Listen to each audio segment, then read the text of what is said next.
Story we are watching tonight. Congress, the House approved a $2.2 trillion coronavirus stimulus package. The motion is adopted. Without objection, a motion to reconsider is laid on the table. That bill passed largely along party lines. It comes as House Speaker Nancy Pelosi and Treasury Secretary Steven Mnuchin continue trying to hammer out an agreement. NewsNation correspondent Joe Khalil is live in D.C. with the latest. And Joe, what's next?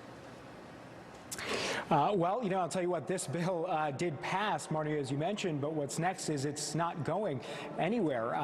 It was not a surprise that it did pass, but the razor-thin majority by which it passed was a surprise. We heard from a source Democratic leaders were really taken back. 18 Democrats voted against their own bill. And what we heard is they were disappointed because we knew from the beginning this was a purely Democratic bill. This was not a negotiated deal between both parties. In fact, there was an attempt to do that, and the negotiating had failed for today. So Democrats put this bill on the floor, and again, 18 members in their own party voted against it. It did pass, but just by a razor-thin margin. But we did speak to a Democrat today, Alyssa Slotkin, along with a Republican, Dusty Johnson, both of whom really disappointed in the leadership of both parties that they couldn't come to some sort of agreement here.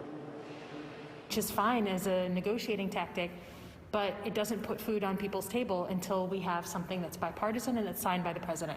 Well, absolutely, we should be getting to a deal. I don't know what takes so long.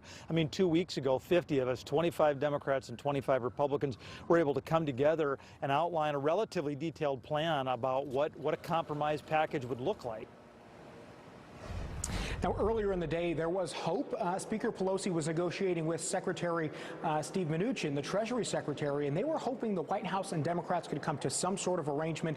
Again, obviously, that did not happen. But we should say the majority of Democrats do support this bill. While there were some who were upset, many of them say that this is the right number, that we need to be investing in meeting the moment. At the same time, you have Republicans that have been criticizing the Democrats' process in this from the beginning. So now we want to play two members of Congress that we heard from immediately after this vote tonight.